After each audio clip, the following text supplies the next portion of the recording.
ঝিঙ্কা চিকা ঝিঙ্কা চিকা ঝিঙ্কা চিকা ঝিকাঙ্কা, মন আমার পাগল হয়ে পদ্ম পাতায় বসে, মন আমার পাগল হয়ে। ফাইনালি আমার ঈদ পার্সেল চলে আসছে, যদিও ঈদের সময় আসে নাই, একটু টাইম লাগছে, বাট তারপরে আমি খুব হ্যাপি।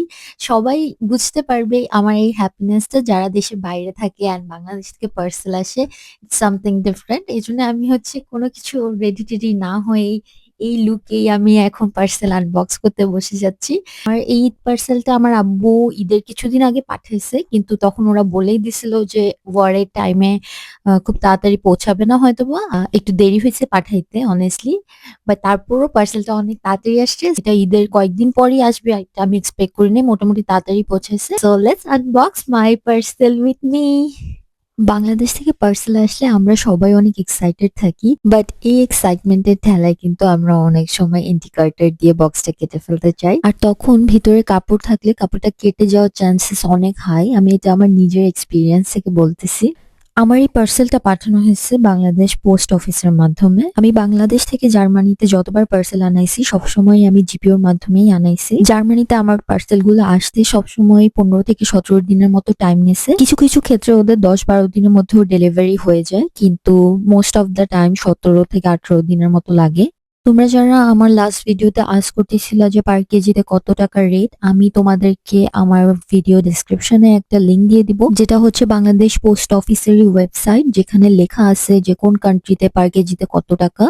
সো তোমরা তোমাদের ওয়েটটা দিয়ে ওইখানে দেখতে পারবা যে তোমার ওয়েটে কত টাকা আসবে। আর কাস্টম চার্জ নিয়ে আমি নিজেই আসলে অনেক বেশি কনফিউজ যে কোন বেসিসে ওরা কাস্টম চার্জটা নেয়। যেমন এইবারের অর্ডারে আমার অলমোস্ট 7 কেজির মতো ছিল, আমাকে কোনো কাস্টম চার্জ দিতে হয়নি, ডিরেক্ট আমার বাসায় চলে আসছে। বাট বাকি যতবারই আমি অর্ডার করছি প্রত্যেকবারই আমাকে 35-37 ইউরোর মতো কাস্টম চার্জ দিতে হয়েছে। ওগুলো অবভিয়াসলি ওগুলো 10 কেজির উপরে ছিল, 15 KG 20 KG. So I guess এর জন্য কাস্টম চার্জ দিতে হয়েছে। আমি কাস্টম চার্জের ব্যাপারে অ্যাকচুয়ালি একদম শিওর না যে কিভাবে করে এটা ডিসাইড করা হয়।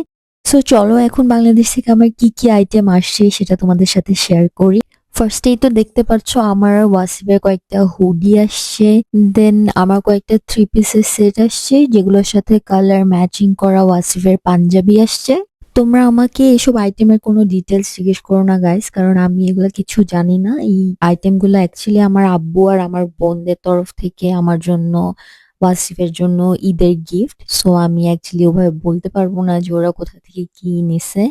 আমার বড় বোন রিসেন্টলি চায়না গেছিল, তো তখন ওরা জিজ্ঞেস করছে যে আমার জন্য কি আনবে, তখন আমি বলছিলাম যে আমার জন্য ব্যাগ আনিও।